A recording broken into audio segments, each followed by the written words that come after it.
Hello बच्चों, क्या हाल चाल। आज हम लोग शुरू करने जा रहे हैं क्लास 12 का एक दूसरा चैप्टर जो कि है सॉल्यूशन। तो आज का हमारा हेडिंग है chapter first second solution. Solution बच्चों, इसे हिंदी में हम लोग बोलते हैं बिलियन। क्या बोलते हैं बच्चों? बिलियन। ये हमारा चैप्टर है क्लास 12 का second chapter solution. First chapter हम लोगों ने कर रखा है जो कि है सॉलिड स्टेट। सेकंड चैप्टर हमारा बच्चों आया है सॉल्यूशन। बच्चों, सॉल्यूशन होता क्या है? आप अपने डेली लाइफ में इसका यूज बहुत करते हैं। तो आइए सबसे पहले ये जानते हैं सॉल्यूशन में हमें किन किन टॉपिक्स को कवर करना है, किन किन टॉपिक्स को पढ़ना है। तो जो पहला हम टॉपिक पढ़ेंगे वो हम पढ़ेंगे कंसंट्रेशन।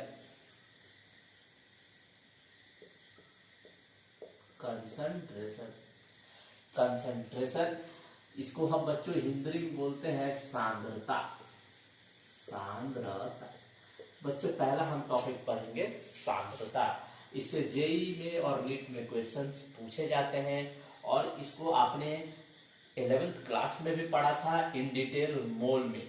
लेकिन हम चूंकि ये सॉल्यूशन का भी पार्ट है तो हम इसे सॉल्यूशन चैप्टर में भी पढ़ेंगे।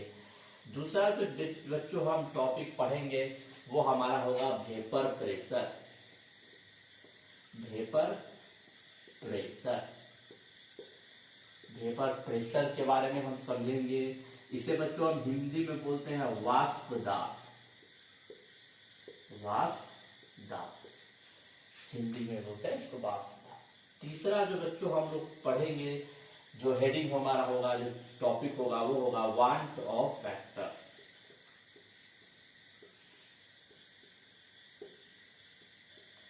वांट ऑफ फैक्टर जिसे हम आई से भी लिखते हैं। तो तीसरा हमारा ये टॉपिक होगा। चौथा जो हमारा और बहुत ही इंपॉर्टेंट टॉपिक होगा वो होगा कोलिगेटिव प्रॉपर्टी। हमने सीपी लिखा है, सीपी का मतलब क्या होगा? Colligative property. अब बच्चों, कोलिगेटिव प्रॉपर्टी को हमने 4 भागों में डिवाइड किया है। पहला जो हमारा होगा वो होगा relative lowering of vapour pressure. Relative lowering of vapour pressure. दूसरा जो हमारा हेडिंग होगा वो होगा elevation in boiling point. Elevation in boiling point, BP यानी बॉइलिंग पॉइंट। इसको हम हिंदी में आगे जब हम डील करेंगे तो आपको बताएंगे। अगला जो हमारा चैप्टर होगा वो होगा टॉपिक वो होगा depression in freezing point, FOP. तो थर्ड हम ये पढ़ेंगे और चौथा जो हम पढ़ेंगे वो पढ़ेंगे ऑस्मोटिक प्रेशर। ऑस्मोटिक प्रेशर है ना। तो ये 4 टॉपिक हम इसमें पढ़ेंगे कोलिगेटिव प्रॉपर्टी के अंतर्गत। और एक और छोटा सा एक टॉपिक हमारा है या हेनरी लॉ वगैरह ये सब से रिलेटेड, वो हमारा टॉपिक होगा कौन सा? Solubility of gases. Solubility of gases यानी कि जैसे इसका सबसे अच्छा एग्जांपल, आप जब थम्स अप या कुछ कोका कोला जितने भी सॉफ्ट ड्रिंक आप पीते हैं तो जब उसको ओपन करते हैं तो उससे बाहर से गैसेस बाहर निकलती है। वो हमारा किसका एग्जांपल है? सॉल्युबिलिटी ऑफ गैसेस का। तो ये 3 टॉपिक है जो कि हमें पढ़ना है और बहुत ही शानदार टॉपिक है। देखो, जेई वाले जो होते हैं, जेई में क्वेश्चन कोलिगेटिव प्रॉपर्टी और वांट ऑफ फैक्टर को मिलाकर दिया जाता है। सॉल्युबिलिटी ऑफ गैसेस से भी जेई और नीट में क्वेश्चंस आ चुके हैं, हेनरी लॉ वगैरह से पिछले साल भी आया था, हर साल आते हैं।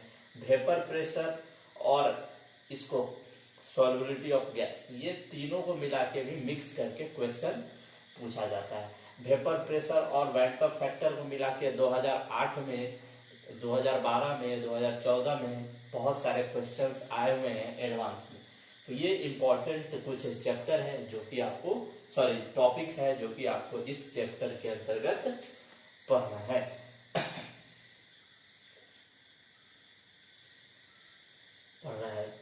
बच्चों, अब हम चलिए, हम हमारा जो टॉपिक है, आप ये हेडिंग जरूर लिख लीजिएगा, क्योंकि किसी भी चैप्टर को पढ़ने से पहले उस चैप्टर के अंतर्गत क्या क्या हमें पढ़ना है वो ज़्यादा इम्पोर्टेंट चीज़ रहता है। तो ये सारी चीज़ें आप लिख लेंगे। जो हिंदी वाले बच्चे होंगे वो भी लिखेंगे। इनको हम फिर जब डील करेंगे बाद में तो फिर सबका हिंदी मतलब भी आपको बताएंगे। तो आइए अब हम सबसे पहले अपना जो चैप्टर है वो शुरू करते हैं। मेरा नाम है भारत भूषण और मैं अभी करंटली कोटा से मैं और बहुत जगह अभी टीचिंग कर रहा हूँ। तो आप मेरे साथ बने रहिए, आपको बहुत मज़ा आने वाला है इस सारे टॉपिक्स को कवर करके। जेई और एडवांस और नीट के जो पेपर्स आते हैं उनको बनाने में बहुत मज़ा आएगा। तो प्यारे बच्चों, हम सॉल्यूशन को अगर डिफाइन करें तो सॉल्यूशन को डिफाइन करते हैं, सॉल्यूशन इज या it is a homogeneous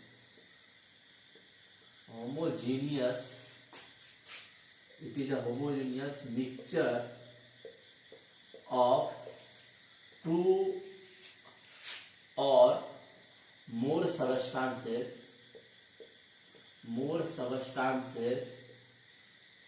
in which they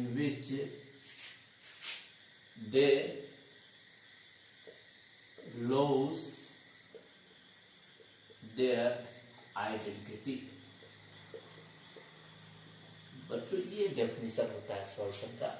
मतलब कि सॉल्यूशन क्या होता है, होमोजीनियस मिक्सचर होता है। क्या होता है बच्चों, यहाँ मैं अंडरलाइन कर रहा हूँ इसको, होमोजीनियस मिक्सचर होता है दो या दो से अधिक सबस्टांस का, जिसमें वो अपनी पहचान, वास्तविक पहचान को खो देते हैं। जैसे कि एग्जाम्पल ले, अगर सपोज करो आप एक नॉर्मल पानी पियो और चीनी खाओ। एक पानी ले लिए और एक चीनी। जब हम पानी को पीते हैं तो उसका कोई टेस्ट नहीं रहता है, लेकिन वही उसी पानी में अगर हम थोड़ा सा सॉल्ट मिला दे या थोड़ा सा नमक मिला दे तो वो हमारा क्या बन जाता है, शरबत बन जाता है। अब पानी जो कि अब उसमें कोई टेस्ट नहीं था, अब उसका टेस्ट क्या हो गया, मीठा हो गया, है ना।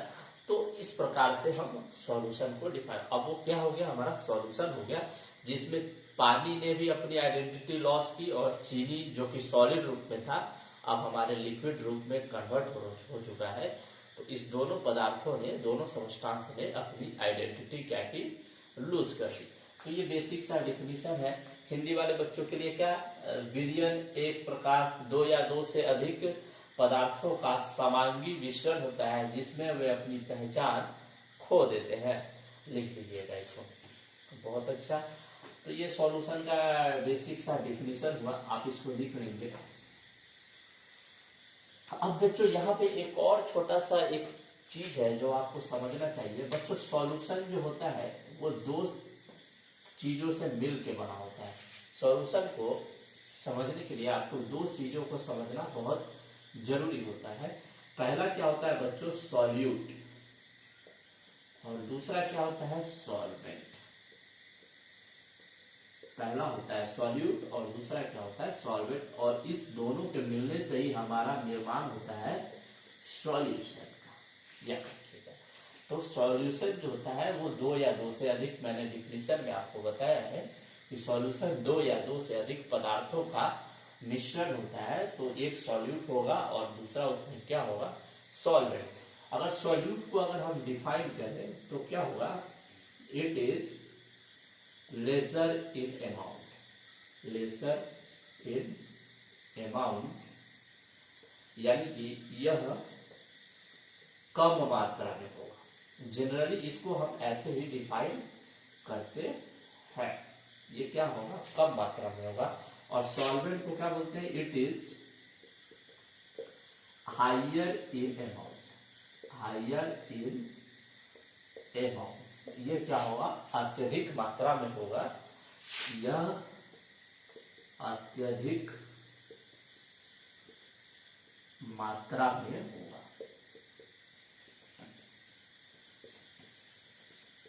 होगा। है ना। तो ये अत्यधिक मात्रा में होगा और ये कम मात्रा में होगा।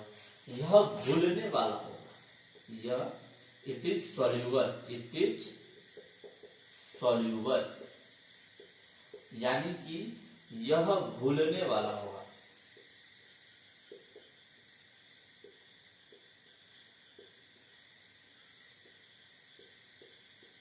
ये क्या होगा, सॉल्यूबल होगा, यह घुलने वाला होगा, है ना। और यह क्या होता है, इट इज सॉल्यूबल, यह घुलाने वाला होता है। क्या होता है, ये घुलाने वाला होता है। मतलब कि जैसे पानी हमारा और चीनी क्या होगा, चीनी जो है वो पानी में मिक्स हो जाता है, तो हमारा यहाँ पे पानी क्या हो गया, सॉल्वेंट हो गया, और चीनी क्या हो गया, हमारा सॉल्यूट। तो जो घुलता है उसे हम बोलते हैं सॉल्यूट, और जो घुलाने वाला होता है वो हमारा क्या होता है, सॉल्ट। तो ये बच्चों बेसिक सा इसका डिफरेंस है। अगर कभी बोर्ड के एग्जाम में आ जाए तो आप इसको ऐसे लिख सकते हैं। चलिए, अब हमारा जो टर्म शुरू हो रहा है, आप याद रखिएगा ये सारी चीजें आएंगी कि सॉल्यूट और सॉल्वेंट के मिलने से ही हमारा सॉल्यूशन बनता है। सॉल्यूट को बच्चों हम लोग हिंदी में बोलते हैं विलय, मैं लिख दे रहा हूँ। सॉल्यूट को हम लोग बच्चों हिंदी में बोलते हैं विलय, और सॉल्वेंट को बोलते हैं विलायक। तो ये विलय हो गया और वो विलायक हो गया। तो जो हिंदी वाले छात्र होंगे उनके लिए भी सहूलियत होगी। मैं हिंदी और इंग्लिश दोनों में कक्षाएं लेता हूँ, है ना, तो क्लासेस लेता हूँ। तो हमारे पास बहुत सारे हिंदी माध्यम के भी छात्र हैं, तो उनका भी ध्यान रखना होता है।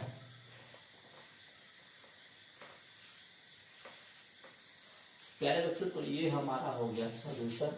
अब इसमें हमारा जो पहला टॉपिक हमने लिखा वो हमारा क्या था, पहला टॉपिक, वो हमारा टॉपिक था कंसंट्रेशन टर्म, कंसंट्रेशन टर्म्स।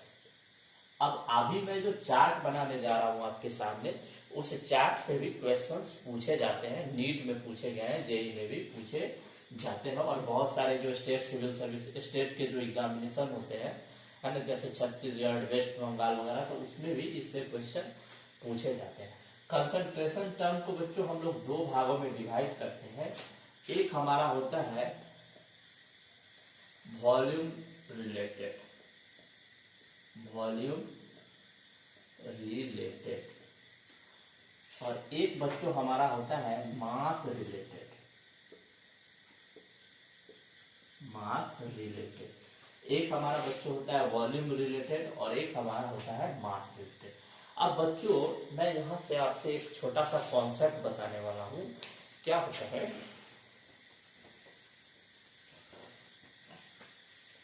कि बच्चों कोई भी अगर मास है, जैसे सपोज करो इस रूम में अगर एसी, इस रूम में अभी टेम्परेचर सपोज करो 35 डिग्री सेल्सियस है ना, तो गर्मी है, और मुझे अब क्या कर रहा है, मैंने अपनी रूम की जो एसी है मैंने उसको ऑन कर दिया।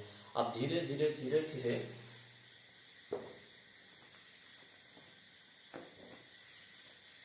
धीरे धीरे क्या होगा, टेम्परेचर जो होगा वो धीरे धीरे क्या होगा, इस रूम का डाउन होने लगेगा। लेकिन क्या टेम्परेचर जिस समय 35 डिग्री था, मान लेते हैं मेरा द्रव्यमान, मेरा मास कितना था 65 केजी, और अभी जितना रूम का टेम्परेचर 25 केजी, तो क्या टेम्परेचर के चेंज होने से आपका या मेरा, आप जिस कमरे में हो उस कमरे का तापमान भी सपोज करो 35 था, जब आपने कूलर या फैन या एसी कुछ भी ऑन कर दिया, तो जब आपका कमरे का टेम्परेचर जब धीरे धीरे कम हो रहा है, तो क्या आपके मास में परिवर्तन आ रहा है क्या आपके द्रव्यमान, ऐसा नहीं कि 40 केजी का है तो 30 केजी का तो नहीं होगा। इसका मतलब क्या होता है, जो मास जो होता है वो तापमान के साथ, टेम्परेचर के साथ नहीं बदलता है, जबकि वॉल्यूम जो होता है वो टेम्परेचर के साथ बदलते रहता है। तो बच्चों यही मैं बताने चाह रहा था कि वॉल्यूम रिलेटेड जो चीज होती है वो टेम्परेचर, मैं टीएमपी टेम्परेचर को शॉर्ट फॉर्म में लिख रहा हूं, टेम्परेचर डिपेंडेंट होते हैं, टेम्परेचर डिपेंडेंट होते हैं, जबकि मास रिलेटेड चीज क्या होता है, टेम्परेचर इंडिपेंडेंट, टेम्परेचर इनडिपेंडेंट होते हैं। मतलब कि टेम्परेचर के घटने या बढ़ने से मास रिलेटेड जो चीजें होंगी उस पर प्रभाव नहीं पड़ेगा, जबकि वॉल्यूम के बढ़ने या घटने से मास रिलेटेड जो चीजें होंगी उनमें प्रभाव पड़ता है। तो वॉल्यूम रिलेटेड जो पहली हमें पढ़ना है वो है percentage by volume, percentage by volume, या इसे हम लिखते हैं परसेंटेज V बाई V, याद रखिए। तो ये हो गया। दूसरा जो हमें बच्चों इसमें पढ़ना है वो पढ़ना है परसेंटेज बाय वेट, या इसे हम लिखते हैं परसेंटेज W बाई V। तीसरा जो बच्चों हमें इसमें पढ़ना है वो है मोलैरिटी, मोलैरिटी जिसे हम कैपिटल M से लिखते हैं। और मोलैरिटी का बच्चों हिंदी मीनिंग होता है मोलरता। क्या होता है? मोलरता, याद रखिएगा, मोलरता। चौथा जो बच्चों हमें इसमें पढ़ना है वो हमें पढ़ना है क्या? नॉर्मेलिटी,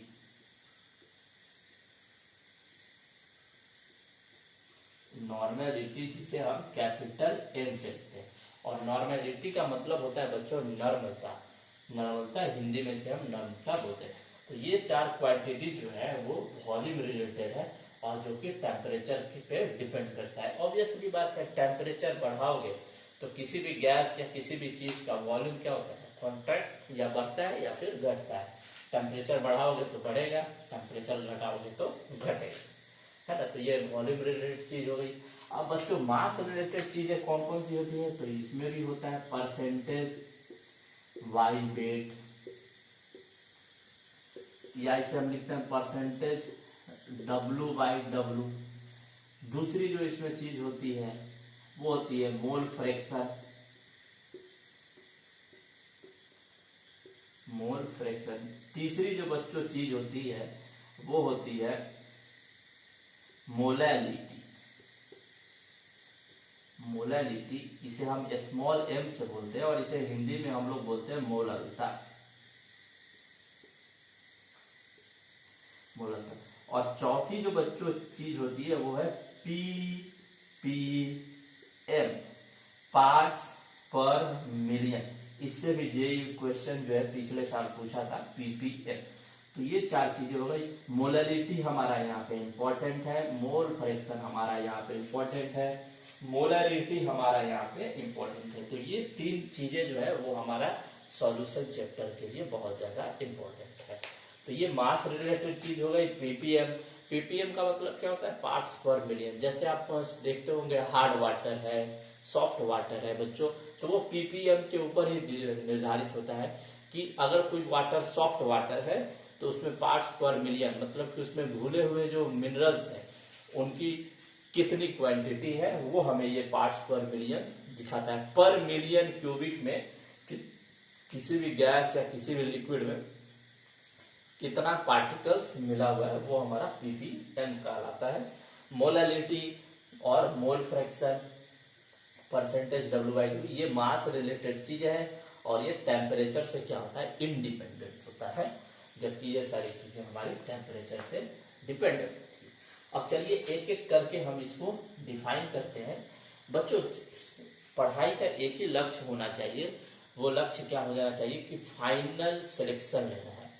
आप देखिए बच्चे दो प्रकार के होते हैं, एक बच्चा ऐसा होता है जो चीजों को समझता है और एक बच्चा ऐसा होता है जो चीजों को समझने की कोशिश ना करके उसके फॉर्मूले को रटता है। तो बच्चों फॉर्मूले को अगर आप रटोगे तो क्वेश्चंस बनाने में आपको परेशानी होगी और फिर आपका सिलेक्शन भी नहीं हो पाएगा। अगर आप कॉन्सेप्ट पकड़ोगे तो आपकी सिलेक्शन की गारंटी 100% बढ़ जाएगी। तो प्यारे बच्चों अब हम जो चीज पढ़ने जा रहे हैं उसमें हम पहला जो ये वॉल्यूम रिलेटेड है उसको हम डील करेंगे, फिर उसके बाद इसमें धीरे धीरे एक को सबको हम डील करेंगे। आज देखते हैं कहाँ तक होता है, फिर नेक्स्ट क्लास में हम इसको डील करेंगे।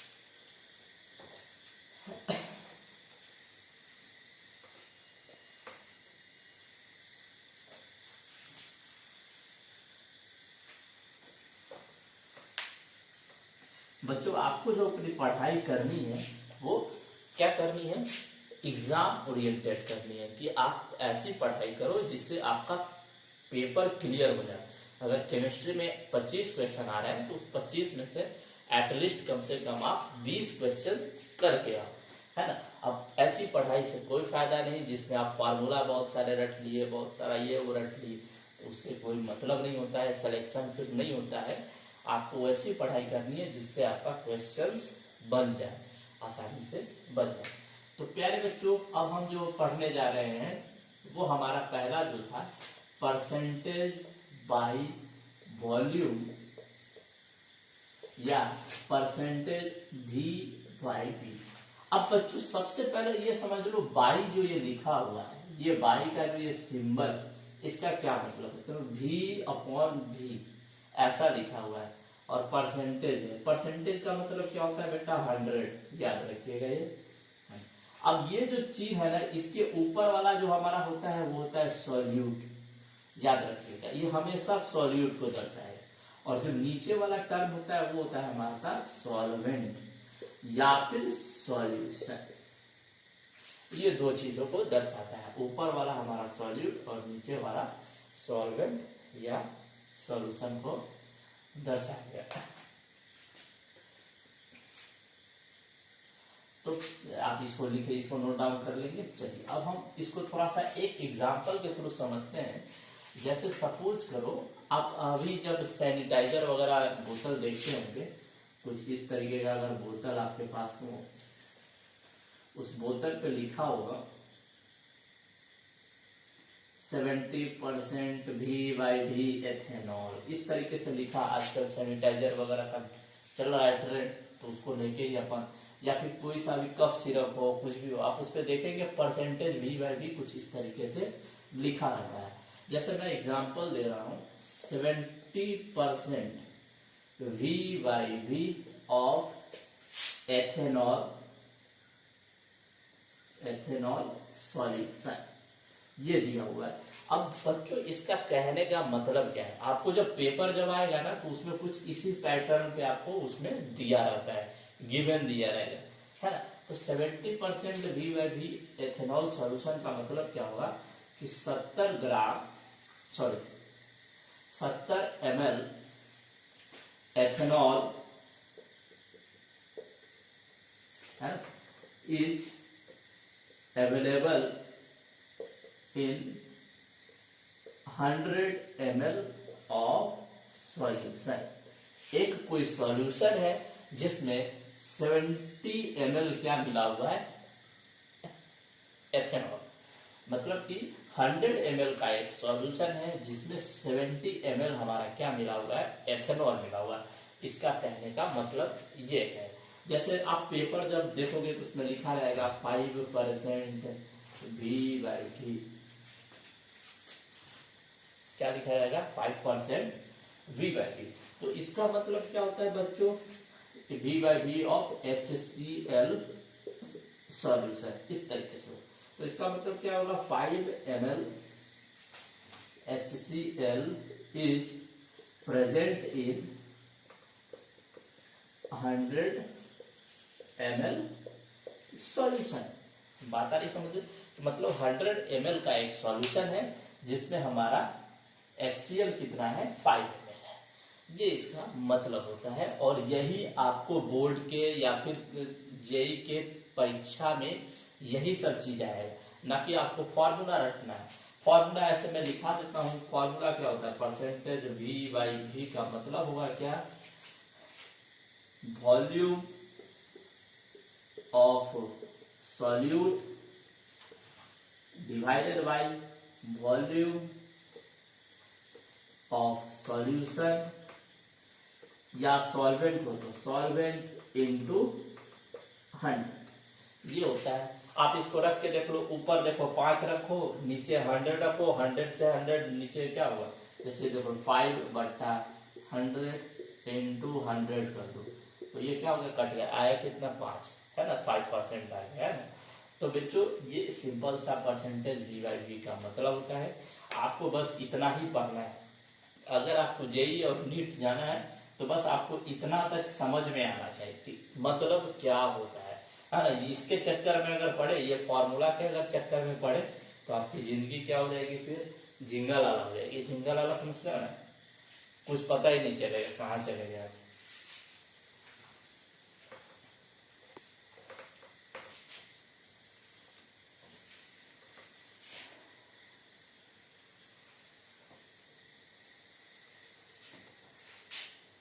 अब बच्चों नेक्स्ट जो हमारा हेडिंग है वो है परसेंटेज वेट बाय वॉल्यूम।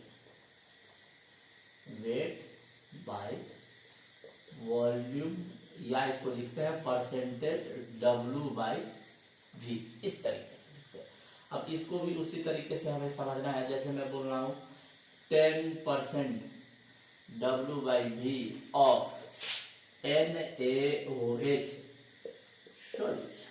हमारे पास इतना दिया रहेगा, क्वेश्चन में भी इसी तरीके से आएगा, है ना। अगर आपको विश्वास ना हो तो आप क्वेश्चन बैंक या आपके पास जो भी हो, एडवांस का हो, मेंस का हो, उसमें आप देखेंगे तो कुछ इस तरीके से दिया रहता है ना। तो अगर मैं 10% W by V NaOH solution का लूं, इसका मतलब क्या होगा बच्चों, 10 ग्राम NaOH is present in 100 ml of solution. मतलब कि 100 ml का एक हमने सॉल्यूशन तैयार किया है जिसमें हमारा NaOH कितना मिला हुआ है, 10 ग्राम मिला हुआ है। ये इसका मतलब होता है। अगर हम इसको परिभाषा के रूप में, अगर मैं इसे फॉर्मूला के रूप में परसेंटेज W बाई V, तो क्या होगा, weight of solute in gram divided by volume of solution in ml into 100, ये हो जाएगा बच्चों, है ना। तो फॉर्मूला के रूप में अगर आपको फॉर्मूला का ज्यादा पसंद हो तो आप इसको नोट कर देंगे। ये हमारा परसेंटेज वेट बाई वॉल्यूम का मतलब है। थोड़ा सा बच्चों में थोड़ा सा इंक डालूं,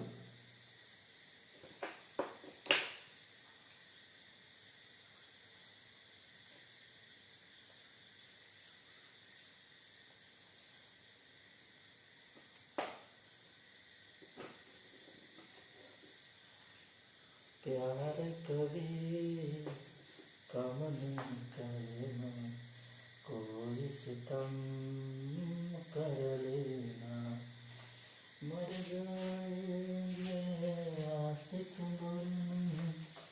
हो गया बच्चों, ये लिख दिया आपने। अच्छा, अब नेक्स्ट हम रीडिंग पढ़ने जा रहे हैं।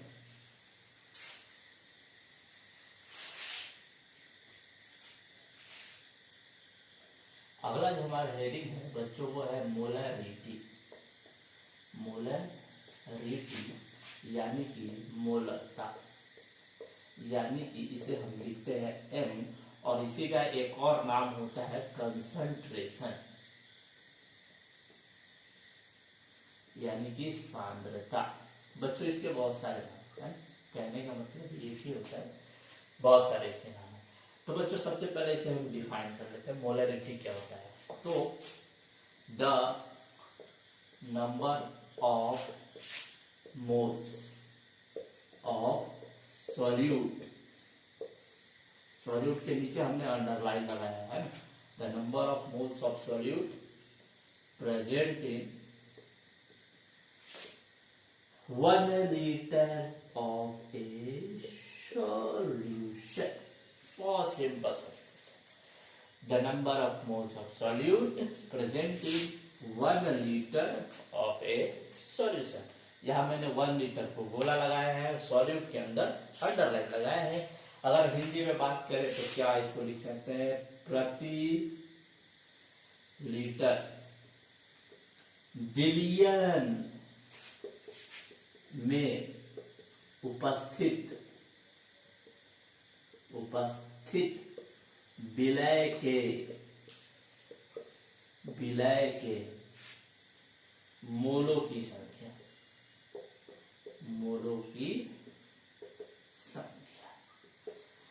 को हम क्या बोलेंगे, मोलर है। तो बच्चों ये हिंदी में डिफिनीशन हो गया। अब चलिए डिफिनीशन आपने लिख लिया होगा, अब थोड़ा सा हम इस डिफिनीशन को क्या कर रहे हैं, डिफाइन कर रहे हैं। हिंदी का मैं मिटा दे रहा हूँ, आप थोड़ा सा वीडियो पॉज करके फिर लिख लेंगे।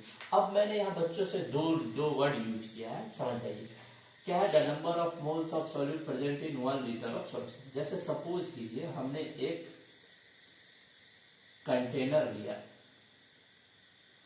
ये हमने एक कंटेनर लिया और इसका वॉल्यूम हमने फिक्स कर दिया कितना, 1 लीटर है volume of solution, volume of solution है। तो ये 1 लीटर का हमारे पास एक सॉल्यूशन है। अब हम जब चेक कर रहे हैं तो चेक करने पर क्या पता चल रहा है कि इसमें 2 मोल घुला है, 2 मोल है NaOH। क्या है, 2 मोल है NaOH का। तो बच्चों, प्यारे बच्चों, मोलैरिटी क्या होगा? तो मोलैरिटी का डिफिनीशन क्या होता है, the number of moles of solute. ये 2 मोल ऑफ NaOH हमारे लिए किसका काम करेगा, तो ये बच्चों हमारे लिए काम करेगा मोल्स ऑफ सॉल्यूट का, यानी कि विलय के मोलों का, present in 1 litre of A solution. और ये हमारा सॉल्यूशन का वॉल्यूम कितना होना चाहिए, 1 लीटर। तो प्रति 1 लीटर में सॉल्यूट का जितना मोल घुला होगा वही हमारे लिए क्या कहलाएगा, मोलैरिटी। समझ में आ रही बच्चों? तो आपको मोलैरिटी डिफाइन करने के लिए 2 चीजें होनी आवश्यक है। पहला क्या, सॉल्यूट का मोल, और दूसरा क्या चाहिए, सॉल्यूशन का वॉल्यूम। अगर ये 2 चीजें आपको पता है तो आप आसानी से मोलैरिटी निकाल सकते हो। चलिए बच्चों, अब इसको हम थोड़ा सा डेफिनेशन के अकॉर्डिंग थोड़ा सा फॉर्मूला अगर निकाले तो बच्चों मोलैरिटी को हम लिखते हैं कैपिटल M से, और मोलैरिटी M बराबर होगा the number of moles of solute divided by volume of, V का मतलब हमने वॉल्यूम ऑफ सॉल्यूशन किसमें, लीटर में, है ना। जो नंबर ऑफ मोल्स दिया होगा और वॉल्यूम ऑफ सॉल्यूशन दिया होगा, तो अगर दोनों को हम डिवाइड कर देंगे तो हमारा उससे क्या निकल के आ जाएगा, मोलैरिटी। जैसे इस एग्जांपल के थ्रू अगर समझे तो हमारे पास 2 मोल है NaOH का और हमारे पास वॉल्यूम ऑफ सॉल्यूशन कितना है, 1 लीटर। तो ये 2m आ जाएगा इस विलियन की मोलैरिटी, यानी मोलैरिटी कितनी होगी इस विलियन की बच्चों, होगी वो 2m। कोई दिक्कत वाली बात? चलिए, तो ये सिंपल सा एक थोड़ा सा फंडामेंटल हुआ। अगर इसको हम थोड़ा सा और मॉडिफाई करें इस डेफिनेशन को, तो मोल्स को बेटा हम लोग लिखते हैं N से। किससे लिखते हैं, N से। और वॉल्यूम को हम लोग किससे लिखते हैं, V से। और ये V हमारा किस में होना चाहिए, लीटर में। वॉल्यूम बच्चों हमारा किस में होना चाहिए, लीटर में। और इसको अगर हम मॉडिफाई करें थोड़ा सा, तो मोल्स को हम लोग लिखते हैं W/M into volume in litre हो जाएगा। अगर हमारा वॉल्यूम लीटर में ना देके ml में दिया हो तो यहां से बच्चों क्या हो जाएगा, W/M इंटू, अब चूंकि आपको पता होना चाहिए बच्चों क्या, चूंकि मैं यहाँ लिख रहा हूं 1 लीटर इक्वल टू 1000 ml होता है।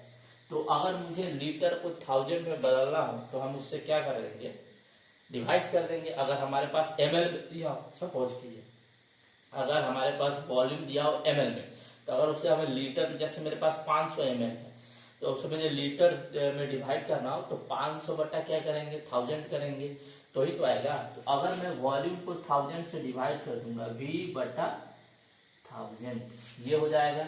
और ये हमारा किस में आएगा, लीटर में। अगर ये हमारा ml में दिया हो तो थोड़ा सा बोर्ड अपने पास कम पड़ गया तो मैं मिटा देता हूं। तो वहां से और लेके आइए, m बराबर बच्चों क्या होगा, m बराबर हो जाएगा W/M इंटू V इंटू 1000। ये हमारा, कोई दिक्कत बच्चों इसमें आपको, ये हमारा फॉर्म, और ये हमारा वॉल्यूम किस में होगा, ml में होगा। तो ये हमारा फॉर्मूला बेसिक सा होता है। अगर आपको मोल से निकालने आता है, अगर आपको वॉल्यूम पता है, तो आप मोलैरिटी आसानी से पता कर सकते हो। अब चूंकि चलिए हम थोड़ा सा एक क्वेश्चन देख लेते हैं फटाफट।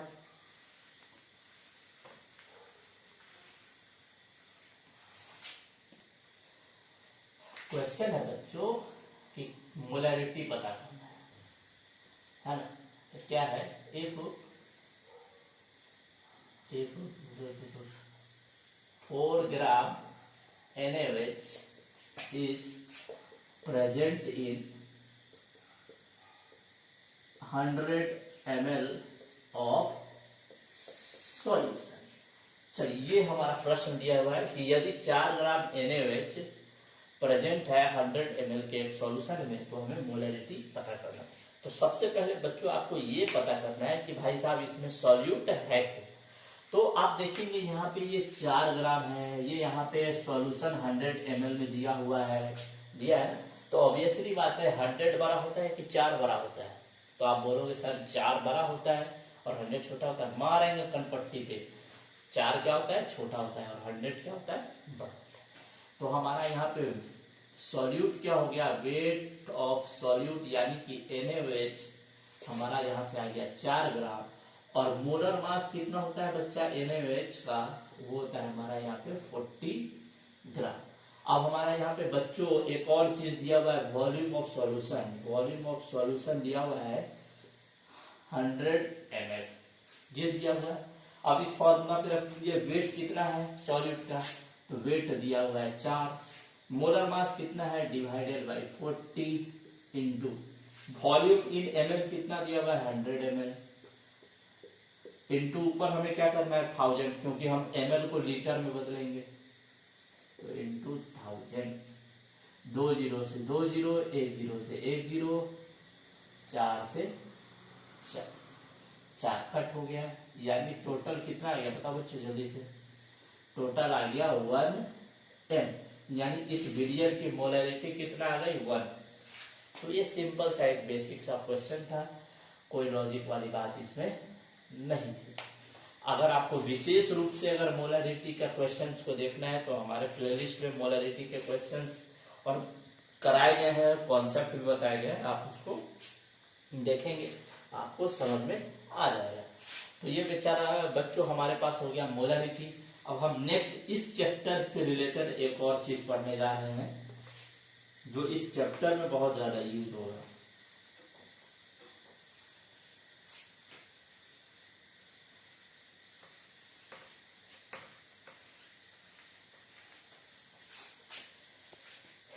नॉर्मेलिटी बच्चों हम लोग मोल 2 में पढ़ते हैं, तो नॉर्मेलिटी के लिए हम आपको फिर कभी चाहे एक स्पेशल उसके लिए वीडियो बना देंगे। और वो मोल 2 11th क्लास का एक टॉप चैप्टर है, उसमें हमें पढ़ना होता है न्यूट्रलाइजेशन वगैरह, टाइट्रेशन वगैरह जब हम पढ़ते हैं उसमें।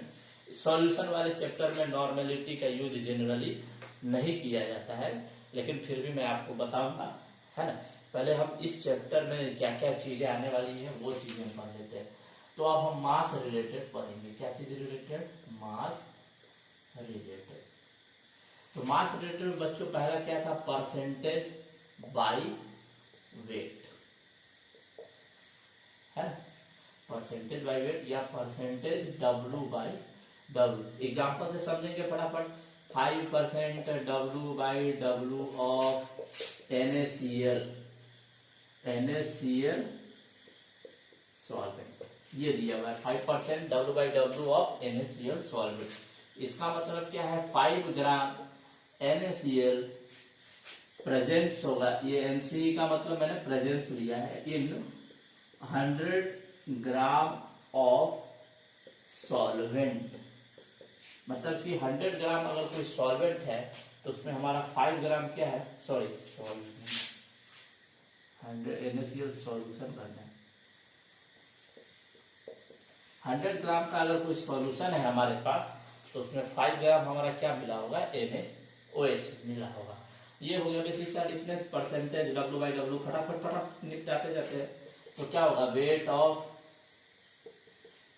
Of solvent divided by weight of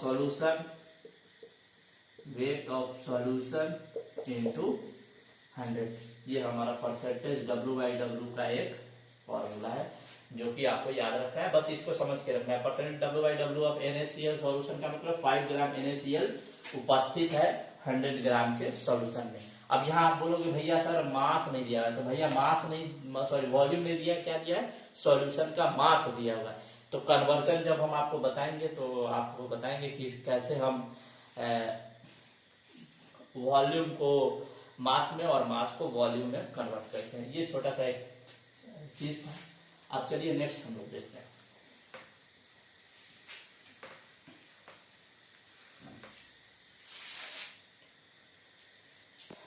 अगला जो बच्चों हमारे पास ये बहुत ही वीवीआई है, इस चैप्टर के लिए बहुत वीवीआई है। इस चैप्टर के लिए क्या है, वीवीआई है। कैसे वीवीआई है देखिए, मोलैलिटी, मोलैलिटी इसे हम मोललता बोलते हैं और इसे हम स्मॉल एम से लिखते हैं। तो बच्चों मोलैलिटी क्या होता है समझिए, इसको डिफाइन करते हैं, the number of moles of solute present in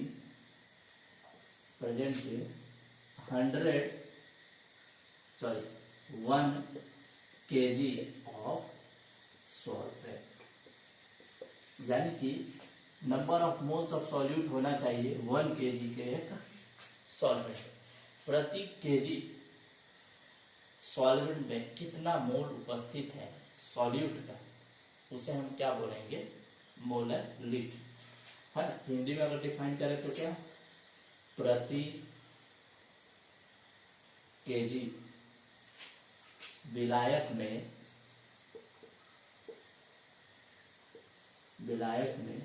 उपस्थित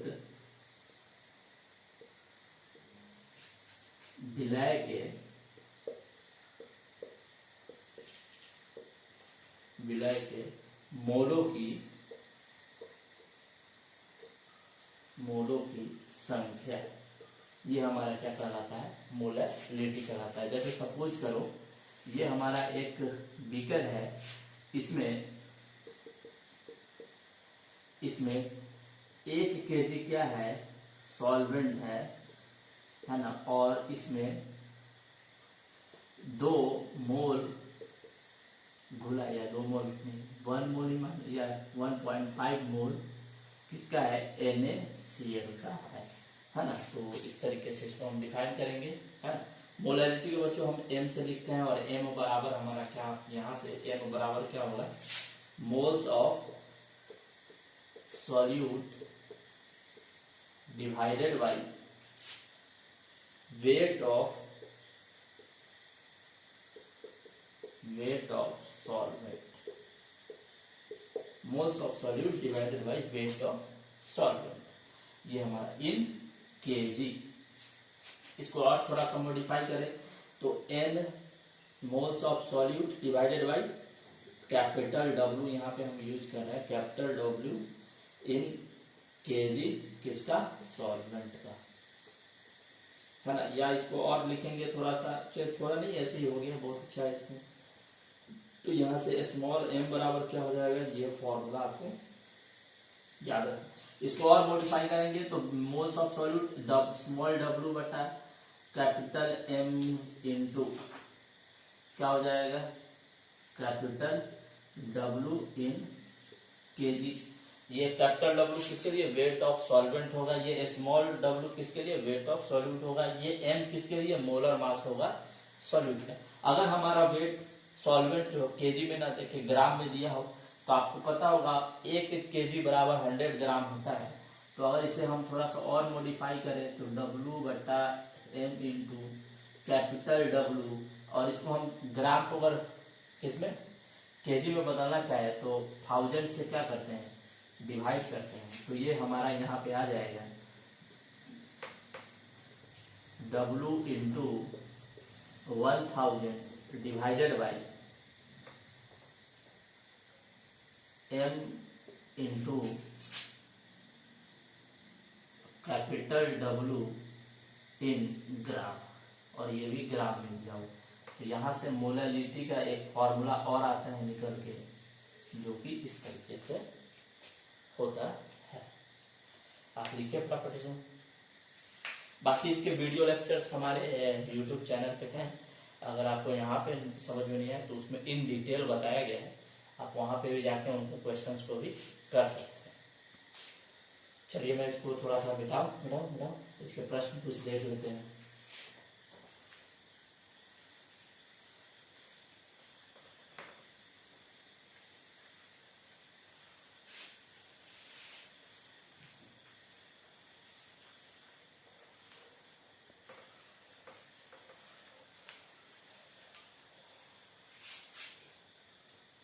जैसे क्वेश्चन दिया हुआ है मोलैलिटी बताइए, है ना, मोलैलिटी नियत करना है। If 8 gram NaOH is present in 500 gram of a solvent, है ना, एक कोई सॉल्वेंट है उसमें 8 ग्राम क्या मिला हुआ है NaOH का, तो मोलैलिटी पता करना। तो सबसे पहले वेट, स्मॉल w क्या हो जाएगा यहाँ पे हमारा 8 ग्राम, कैपिटल W यहाँ पे हमारा दिया गया है क्या 500 ग्राम। मोलर मास कितना होता है NaOH का, वो होता है 40 ग्राम। मोलैलिटी M बराबर क्या हो जाएगा बच्चों 8 डिवाइडेड बाई इसका मोलर मास कितना है 40 इंटू 500 ग्राम है तो 1000 से डिवाइड कर देंगे, ये 1000 ऊपर चला जाएगा, ये 2 बार कट गया, ये 5 बार यानी कि 2/5 यानी कि 0.4 स्मॉल m। तो मोलैलिटी यहाँ से हमारे बच्चों कितना गया 0.4 m। इसका वीडियो लेक्चर डिटेल पढ़ा हुआ है, आप उसमें थोड़ा एक और बढ़िया सा क्वेश्चन भी है, उसको आप करेंगे तो आपको समझ में आएगा। चलिए तो ये हमारा बच्चों यहाँ से इसका हो गया। अब हम नेक्स्ट जो चलते हैं टॉपिक,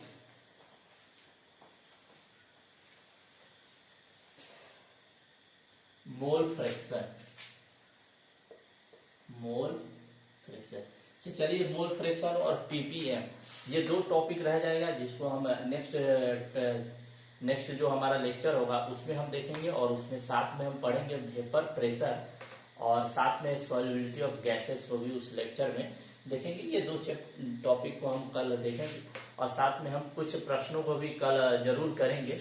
आज समय की कमी है थोड़ी सी, क्योंकि मैं थोड़ा सा एक और संस्थान के लिए काम करता हूँ, तो उधर भी कुछ काम करना पड़ता है, और आपको भी फ्री में वीडियो लेक्चर्स बनाने पड़ते हैं, है ना। तो समय की कमी के कारण आप बच्चों, पढ़ाई का एक ही तरीका होता है कि अगर आपका सिलेक्शन हो जाए, आप इस तरीके से पढ़ो, आपको वो पढ़ना है जिससे आपका क्या हो सिलेक्शन हो, आपको वो नहीं पढ़ना है जिससे आपका सिलेक्शन नहीं हो।